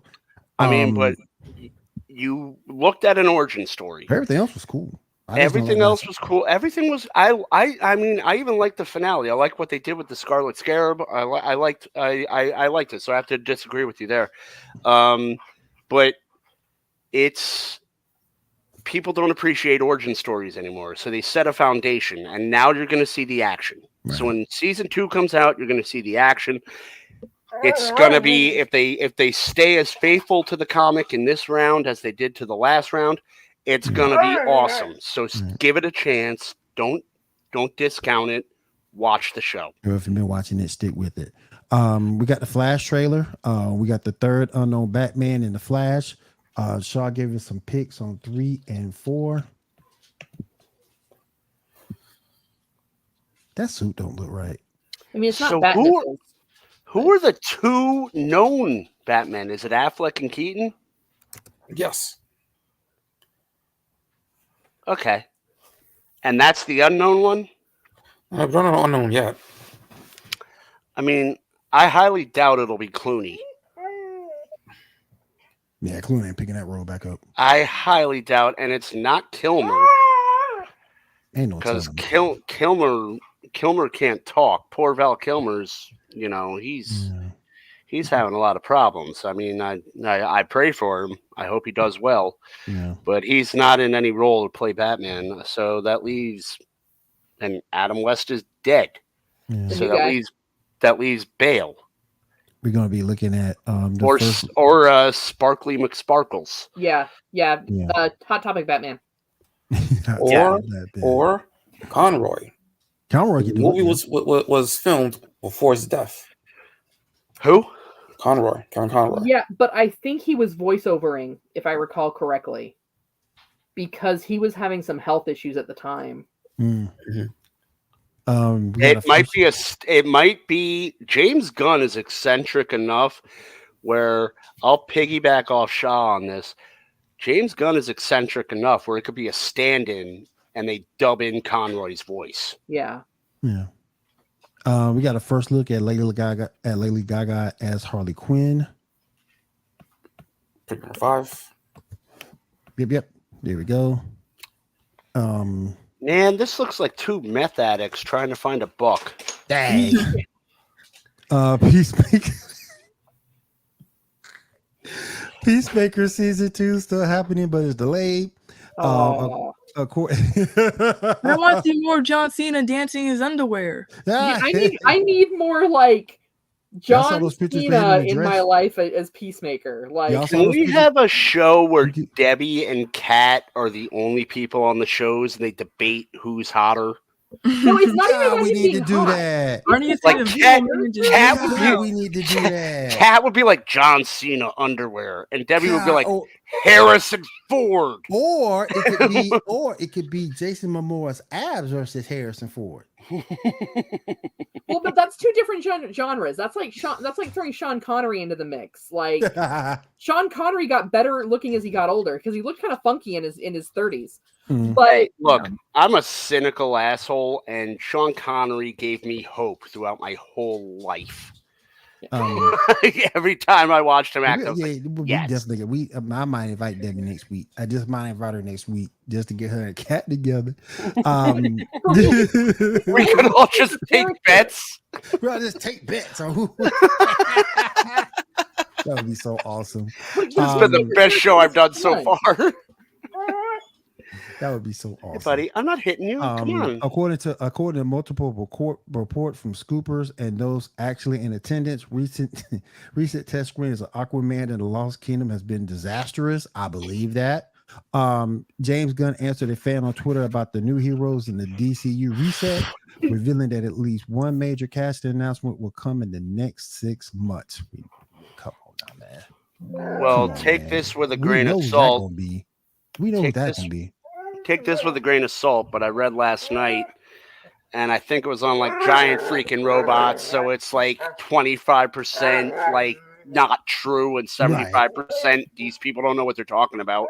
Right. But Jason Momoa has reportedly, "Hi, husband, I love you. You're shouting, okay, thanks." My wife's got to get up early in the morning. She was kind enough to leave a comment instead of yelling at me. I am so. You have the door and yell at him. I'm so sorry, Barbara. I am so sorry. You left the comment for real. That's my wife. Yeah. That's so funny. My wife is the realest lady you'll ever meet. We're sorry, man. But we're sorry for waking you up, hon. What would we I lost it. Oh, I'm about to go into the next one. A live action How to Train Your Dragon movie. It's actually happening at Universal Pictures. Live action? Live action. So it's gonna be Dragonheart? More or less, maybe. Yeah. Maybe. Not on script. I also want to say I posted that in the chat earlier. Netflix looks to be releasing a live action Pokemon show. I don't know how the hell that's gonna work, but we'll see. Netflix normally messes up everything.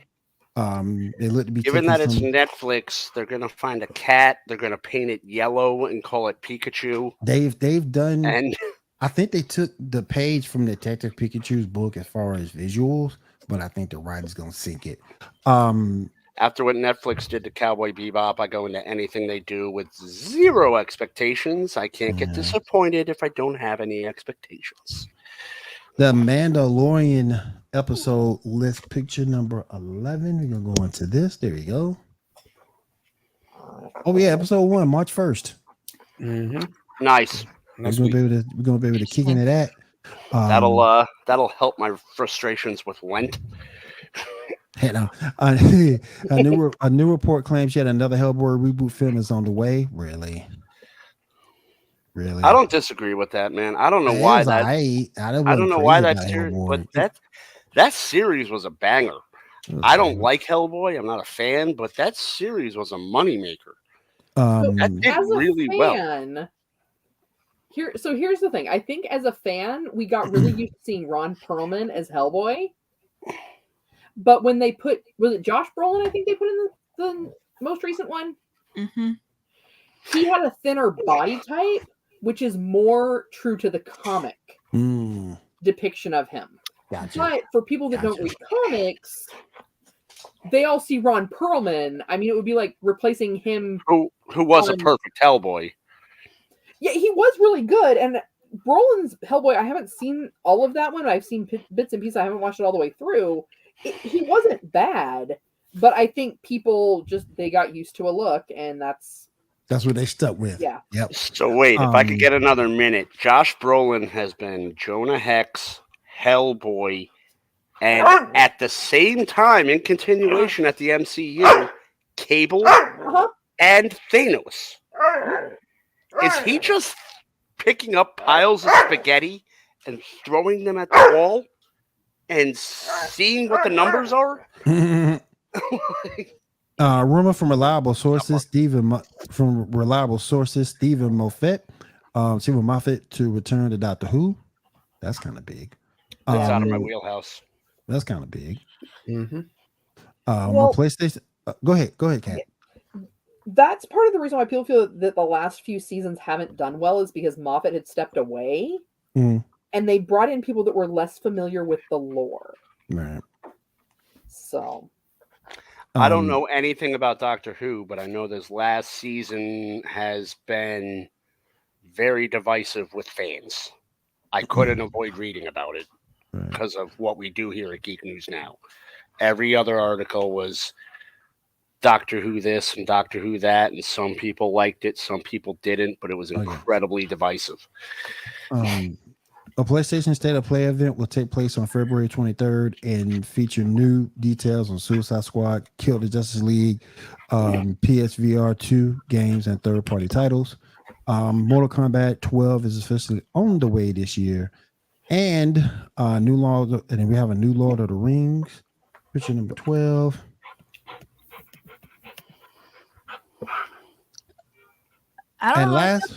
Why? And last but certainly not least, I'm gonna give y'all something even more to get upset about. We have a new, ladies and gentlemen, boys and girls, children of all ages. We have a new Barney.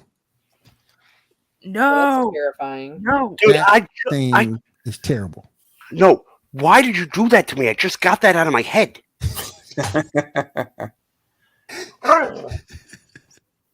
You know what? I'm gonna do you one better. 1877 Cars for Kids. KARS Cars for Kids.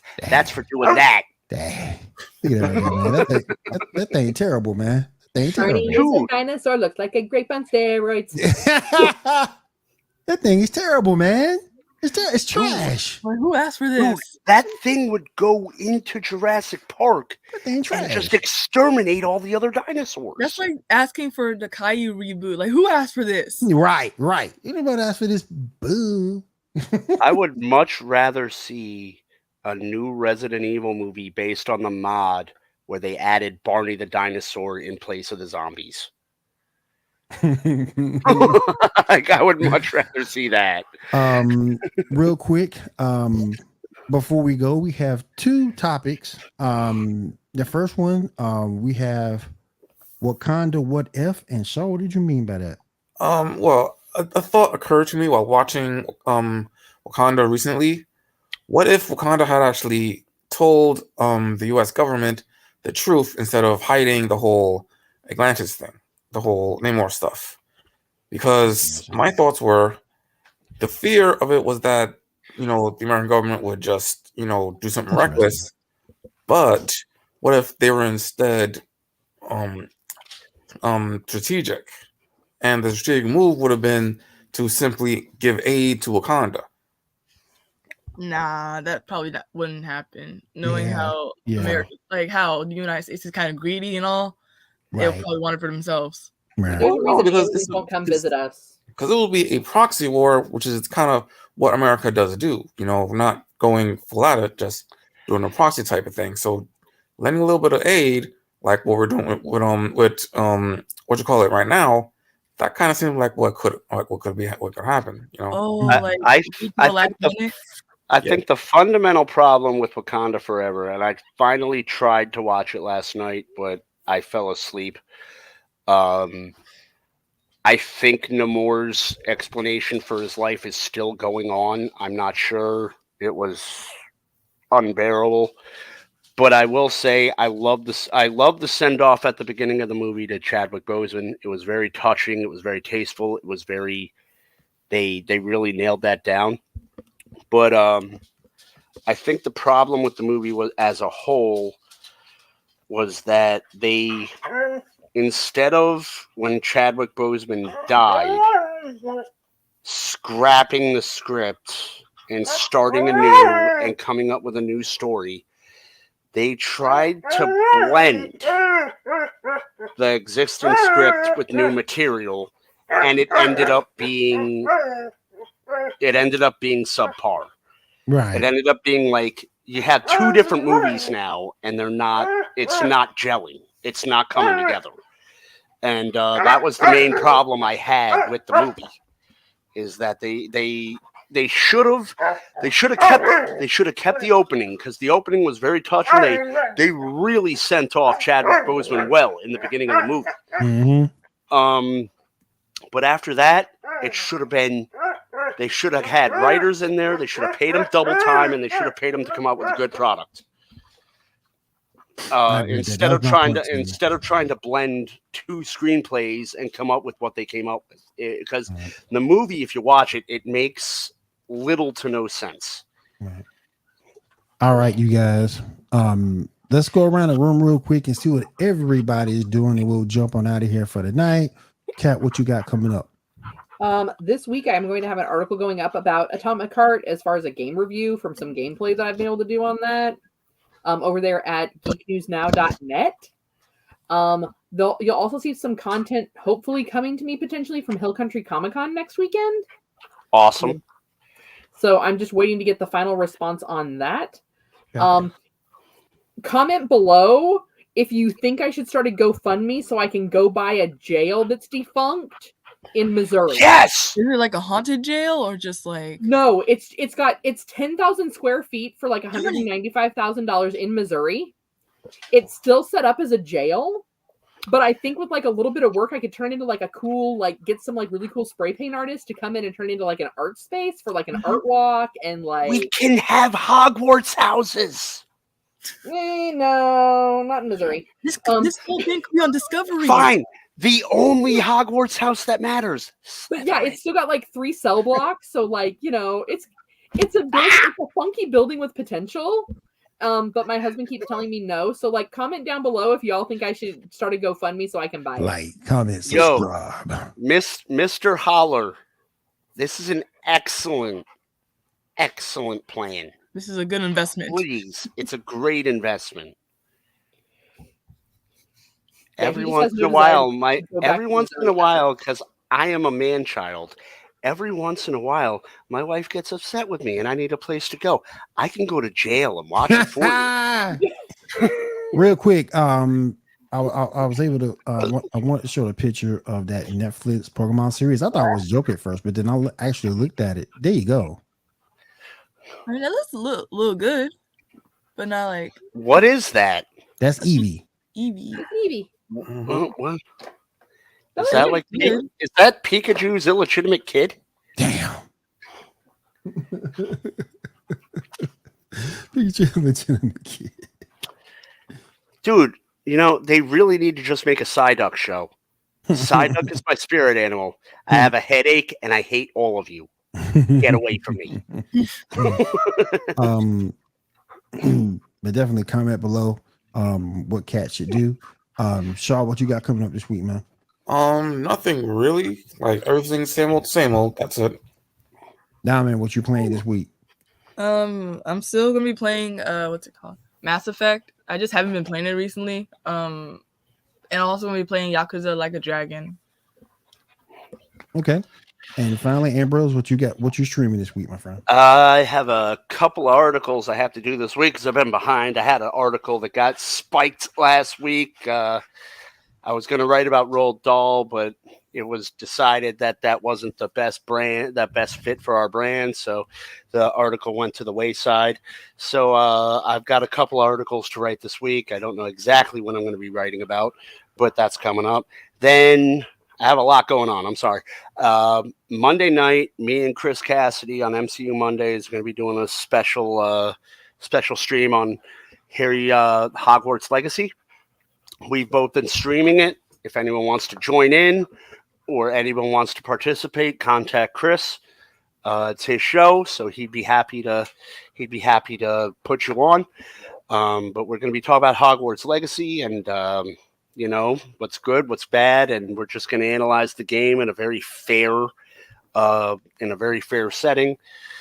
And after that, I don't know. Am I on really good podcast with you this week, or are you still trying to figure it out? Okay. Yes. And then on Wednesdays, me and William Morgan will ride again on Really Good Podcast. Yep. So I don't know what we're discussing, but I love movies, so I'm sure I'll like it. Oh yeah. We're gonna do it. All right, everybody. We want to say thank you to everybody who joined us in the chat. We want to say thank you to everybody who watched us tonight. We do appreciate it. One last thing before we go, I want to tell you about our sponsor, ShadowAnime.com. Head on over there to it's your one-stop shop for all your anime needs. Gauntlet Geek 5 is our promo code to save 5% off your total order. ShadowAnime.com, the one-stop shop for all your anime needs. And if there is nothing else, I want to thank everybody for being here tonight. And we'll see you again next week. Same bat time, same bat channel. We'll see you guys then. Everyone have a great night and take care. Later, guys. Peace. Bye. Bye.